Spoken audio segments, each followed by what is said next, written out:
Gunman accused of the deadliest mass shooting in New York City in 25 years grew up here in Southern California and was a standout high school football player.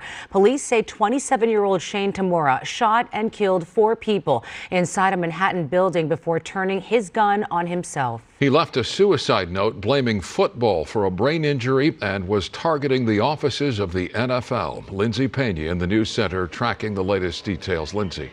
Micah and Cher, we're learning that gunman, Shane Tamura, had ties to Southern California, as you said. He played high school football first in Santa Clarita and then in Granada Hills. And tonight his former teammate is talking.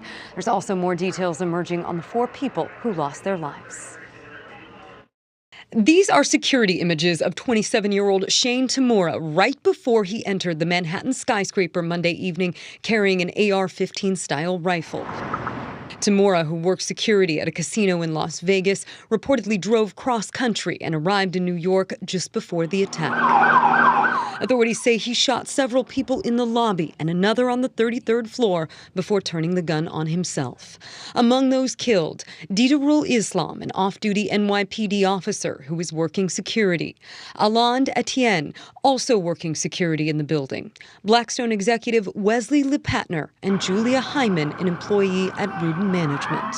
We lost 4 souls to another senseless act of gun violence. In a 3-page note found on his body, Tamura accused the NFL of concealing the dangers of CTE, a degenerative brain disease linked to concussions and contact sports like football. Authorities believe he was targeting the NFL offices in the building, but took the wrong elevator. We definitely had to stay disciplined. He never played for the NFL, but did play at Golden Valley High School in Santa Clarita and then at Granada Hills Charter School. One of his former teammates talking to KTLA today. Honestly, I was in shock. The first place I saw it was on an Instagram post. And initially, I thought he looked familiar until one of my friends who I had kept in contact with from that team told me, no, that's him. That was our former running back. I just couldn't believe it. It was kind of a huge shock factor for sure. Now, the gunman reportedly had a mental health history with at least 2 psych holds in Nevada. In his suicide note, he said he was sorry and asked that his brain be studied. CTE can only be diagnosed after someone has died. That's the latest from the News Center. Lindsay Pena, KTLA 5 News. All right, Lindsay, thank you. With more, we're joined once again by retired Marine Intelligence Officer Hal Kempfer. Hal, good to have you on. We're more than 24 hours out from this shooting. The suspected gunman dead, as officials said last night, neutralized. So where does this investigation go, in your view? What is law enforcement looking for? Well, Micah, they're going to look for a number of things. So obviously, the first thing they're always looking for is, was he talking to somebody? Was this just a lone wolf, somebody who just did it himself, or was he talking to someone else? Whether it's in person, online, of course, they're going through his phone, his laptop, any electronic device that he has.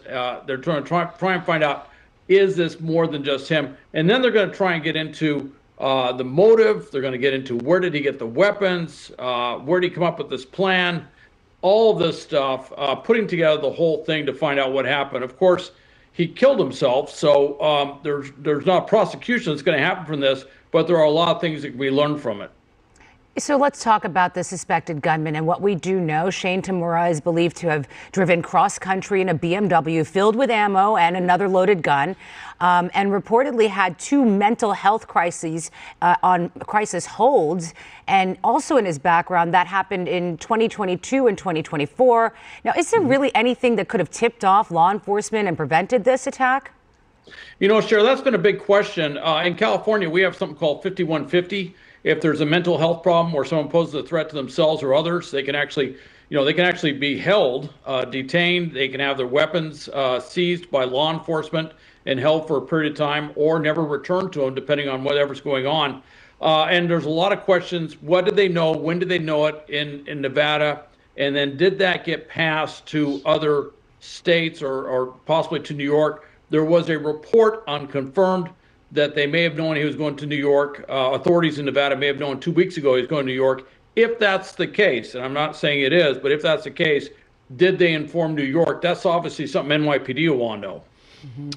Hal, yesterday, of course, as you know, we also saw a deadly shooting in a casino in Reno, Nevada, that saw 3 people killed, 3 more injured. The fact that we had 2 of these mass shootings yesterday alone in American cities, cause for concern or par for the course? I think it's always a cause for concern. And the big thing is, we talk about if you see something, say something, usually tied to terrorism. But with more of these things, somebody who's mentally unstable can also be doing something that would definitely fall under the rubric of terrorism. If you look at Tamura, he was aimed at NFL. Well, that's a political or social objective if you look at his target set. So a lot of times when we deal with this, we're very careful how we deal with mental health, mental illness. But if we detect a threat, it's important that we get in there and be proactive to prevent that thing from manifesting itself in something like what we've seen with these deadly events.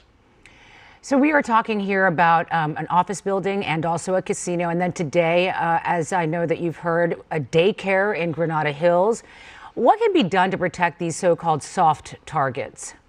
Well, a couple of things. Number one is awareness. It's training for the staff. It's training for everybody there to look for suspicious activity. And more than this, see something, say something. You have to know what to see. You have to be trained, in the military and in law enforcement, first responders, public safety.